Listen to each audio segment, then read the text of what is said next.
Kenapa harus orang dekat yang kami cintai yang dipanggil Tuhan? Pertanyaan-pertanyaan seperti itu adalah pertanyaan-pertanyaan eksistensial. Ya, kita kembalikan lagi kepada Yesus, kepada Tuhan. Kita hanya bisa berusaha. Di ujung dari semua itu adalah berserah. Yang terbaiklah yang terjadi sesuai dengan kehendak-Mu, ya Yesus.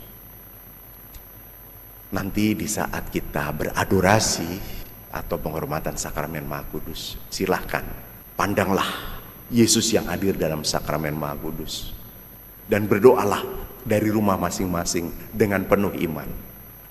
Mohon rahmat kesembuhan untuk yang sakit, baik itu diri kita sendiri maupun orang-orang yang ingin kita doa. Kita juga boleh berdoa untuk yang telah dipanggil Tuhan. Damai abadi di sorga. Dalam nama Bapa dan Putra dan Roh Kudus. Amin. Rahmat Tuhan kita Yesus Kristus, cinta kasih Allah dan persekutuan Roh Kudus bersamamu dan bersama rohmu. Saudaraku terkasih, selamat malam. Selamat malam Romo.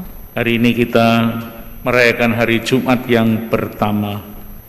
Tradisi gereja yang sudah berabad-abad mengajak kita semua untuk menyatukan hati kita dengan hati Yesus yang Maha Kudus, agar kita sebagai manusia yang beriman dan yang bersaudara senantiasa mengalaskan persaudaraan kita dengan hati yang Maha Suci. Dan secara khusus kita berdoa untuk teman-teman kita, saudara kita yang telah dipanggil Tuhan karena COVID atau yang masih dirawat agar segera disembuhkan. Marilah kita hening sebentar, kita bersatu hati untuk berjumpa dan bersatu dengan Kristus, Sang Penyembuh. Bukan orang sehat yang memerlukan dokter, tapi orang sakit. Yesus adalah Sang Penyembuh. Marilah kita mohon kesembuhan hati maupun kesembuhan jiwa dan raga kita. Marilah berdoa. Allah Bapa penyelenggara kehidupan, hidup dan mati kami berada di tangan-Mu. Kami mohon kepadamu agar kami memasuki perayaan suci ini dengan hati penuh kepasrahan, sehingga kami memahami apa yang Kau kehendaki dengan pengantaran Yesus Kristus Putra-Mu Tuhan kami, yang hidup dan berkuasa kini dan sepanjang masa. Amin. Kita renungkan sabda Tuhan. Bacaan dari kitab Kejadian. Sarah, istri Abraham, hidup 127 tahun lamanya. Kemudian Sarah meninggal di Kiryat Arba, yaitu Hebron, di tanah Kanaan. Lalu Abraham datang meratapi dan menangisinya. Sesudah itu, Abraham bangkit dan meninggalkan jenazah istrinya, lalu berkata kepada orang-orang Het, "Aku ini orang asing dan pendatang di antaramu. Berikanlah kiranya kepadaku sebuah kuburan di tanahmu ini, supaya aku dapat mengantarkan dan menguburkan istriku yang telah meninggal." Sesudah itu, Abraham menguburkan Sarah istrinya di dalam gua di ladang Makpela di sebelah timur Mamre, yaitu Hebron di tanah Kanaan. Adapun Abraham telah tua dan lanjut umurnya, serta diberkati Tuhan dalam segala hal. Berkatalah Abraham kepada hambanya yang paling tua di rumahnya, yang diberi kuasa atas segala miliknya. Katanya, "Baiklah, letakkan tanganmu di bawah pangkal pahaku, supaya aku mengambil sumpahmu. Demi Tuhan, Allah yang empunya langit maupun bumi, janganlah engkau mengambil seorang istri bagi anakku dari antara wanita negeri Kanaan tempat aku tinggal ini. Tetapi engkau harus pergi ke negeriku, kepada sanak saudaraku, untuk mengambil seorang istri bagi Ishak anakku. Lalu berkatalah hamba itu kepadanya, mungkin wanita itu tidak suka mengikuti aku ke negeri ini. Harus aku membawa anakmu ke negeri asal tuanku itu? Abraham lalu berkata, awas, jangan kau bawa anakku itu kembali ke sana. Tuhan Allah yang empunya langit telah memanggil aku dari rumah ayahku dan dari negeri sanak saudaraku.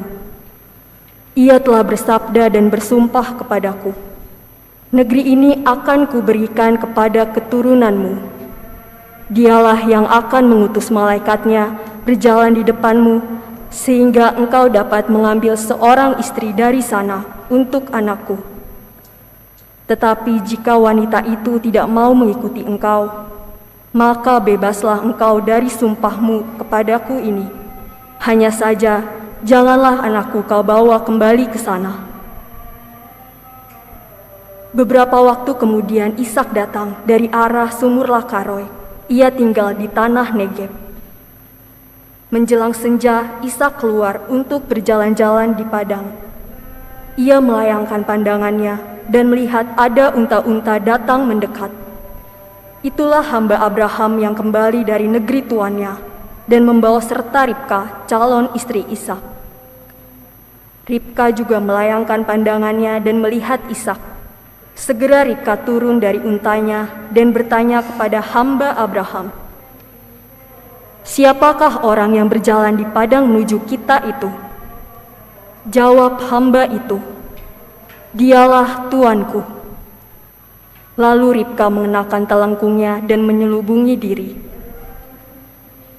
Kemudian hamba itu menceritakan kepada Ishak segala yang dilakukannya. Maka Ishak mengantar Ribka ke dalam kemah Sara ibunya dan mengambil dia menjadi istrinya. Ishak mencintai Ribka sehingga ia terhibur atas kematian ibunya.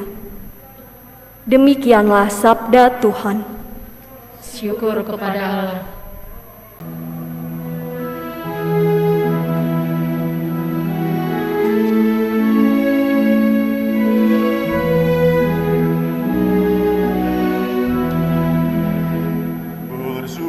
Bersyukurlah kepada Tuhan, sebab Dia baik. Bersyukurlah kepada Tuhan, sebab Dia baik. Bersyukurlah kepada Tuhan, sebab Ia baik. Kekal abadi kasih setianya. Siapakah yang dapat memberitahukan keperkasaan Tuhan dan memperdengarkan segala pujian kepadanya? Bersyukurlah kepada Tuhan, sebab Dia baik. Berbahagialah orang yang berpegang pada hukum, yang melakukan keadilan di setiap saat. Ingatlah kehendak-Mu ya Tuhan, demi kemurahan-Mu terhadap umat. Bersyukurlah kepada Tuhan, sebab Dia baik.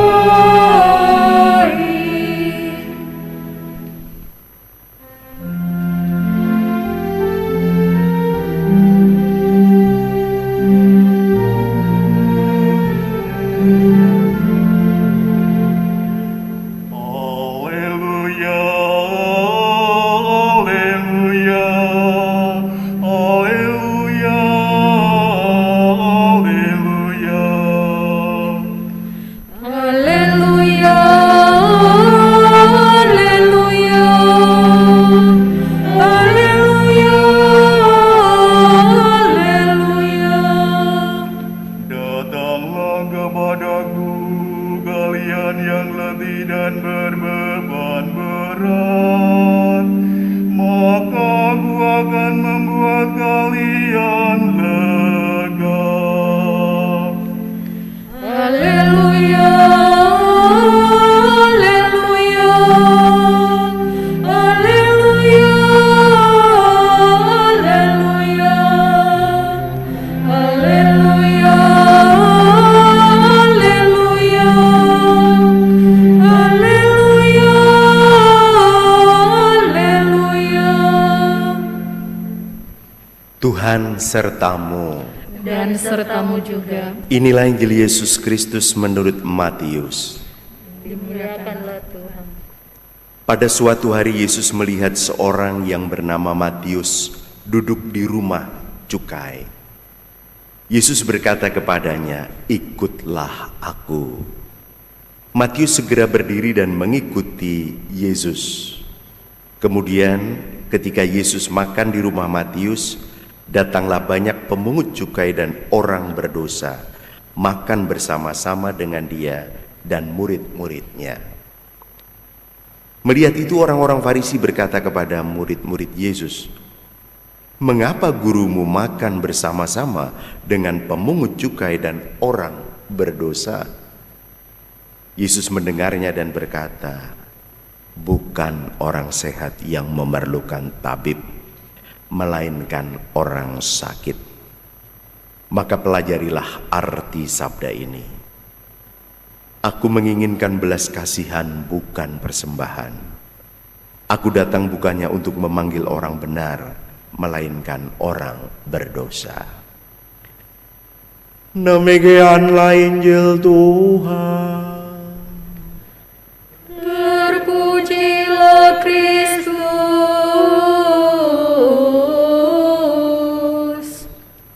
Selamat malam saudari-saudara yang terkasih. Selamat malam Romo. Hari ini kita merayakan Ekaristi Jumat pertama, nanti dilanjutkan dengan adorasi penghormatan sakramen Maha Kudus. Tadi sebelum misa Romo Gun cerita dengan saya, hari ini saya rasanya sedih karena mendengar berita banyak orang bukan hanya terpapar virus corona, tapi juga yang meninggal. Kenalan di beberapa paroki, di beberapa kota. Hari ini banyak yang meninggal. Kita berduka, semoga yang meninggal damai abadi di sorga. Kita berdoa untuk yang ditinggal, semoga diberi kekuatan iman. Kita berdoa untuk yang sedang sakit, semoga diberi rahmat kesembuhan.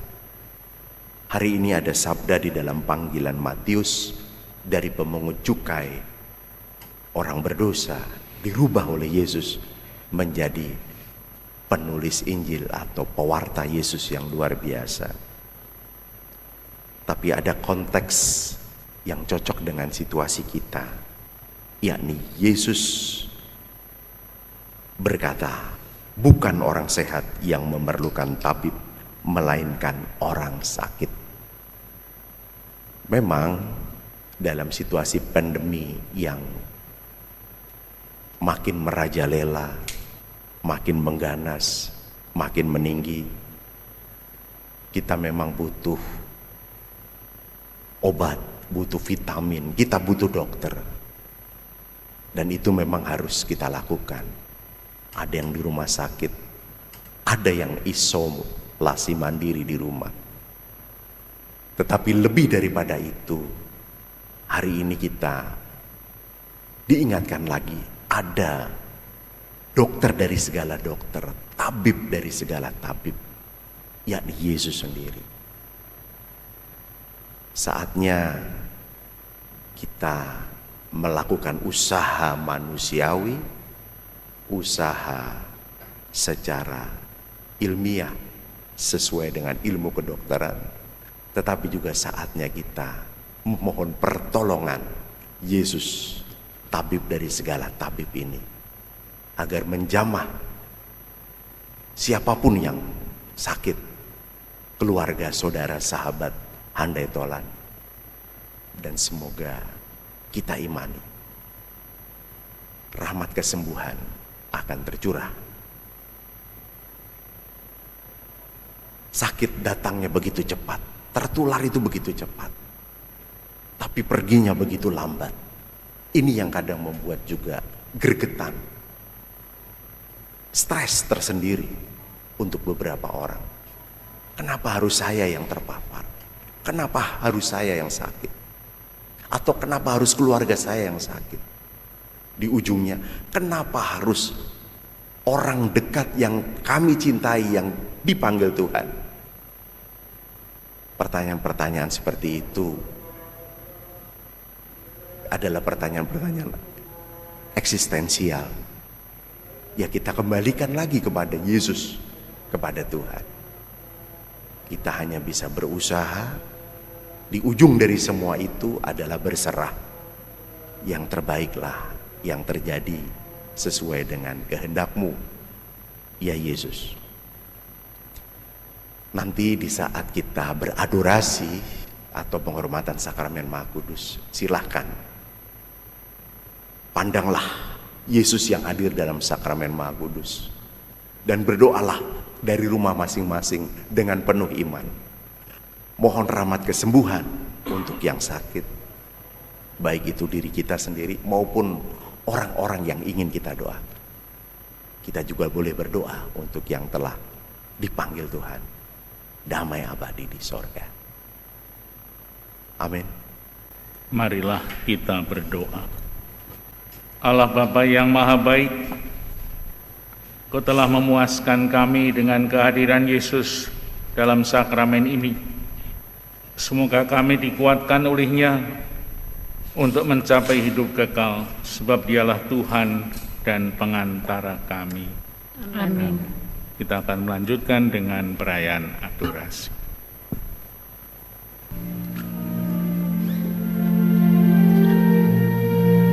Mari menimba air kehidupan Dari sumber-sumber keselamatan, marilah berdoa.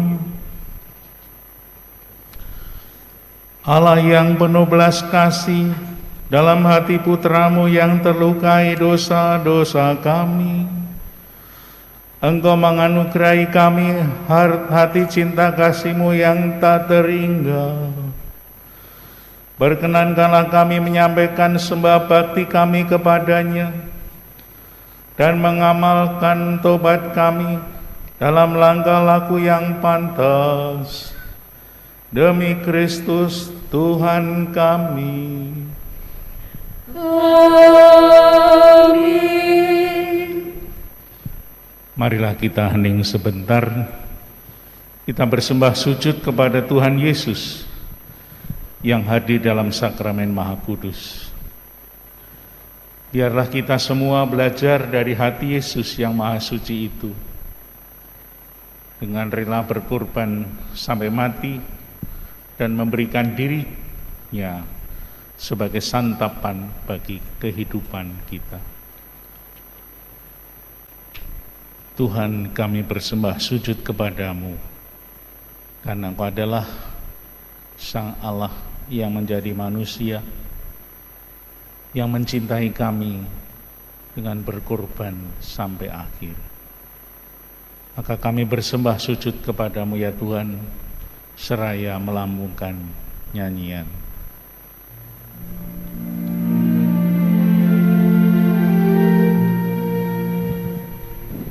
Engkau telah memberi kami roti surgawi Yang mengandung segala kesegaran. Marilah berdoa. Tuhan Yesus Kristus, dalam perayaan Ekaristi ini kami mengenangkan sengsara wafat dan kebangkitan-Mu.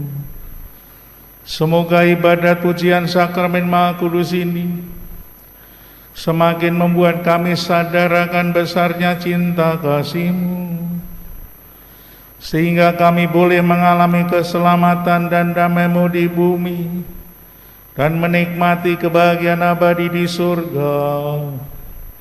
Sebab Engkaulah Tuhan dan pengantara kami.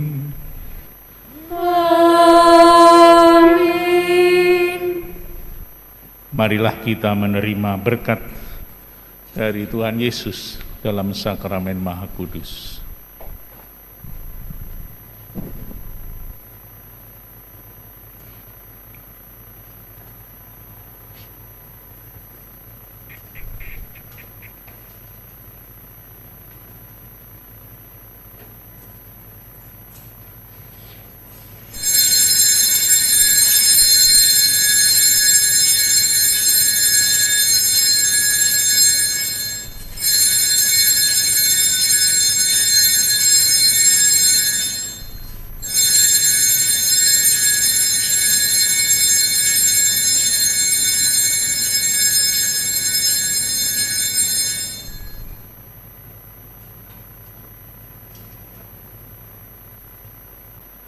Terpujilah Allah, Terpujilah namanya yang kudus.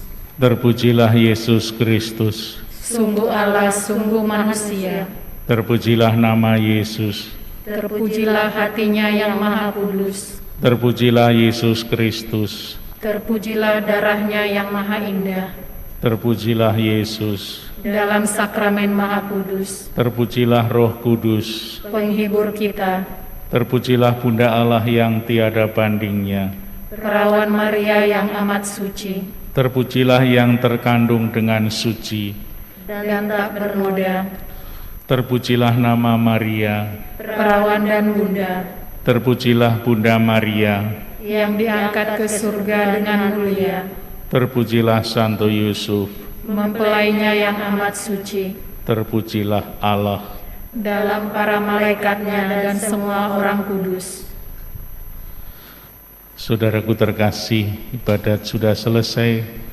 Kita akan meneruskan prosesi sakramen Maha Kudus menuju ke ruang adorasi.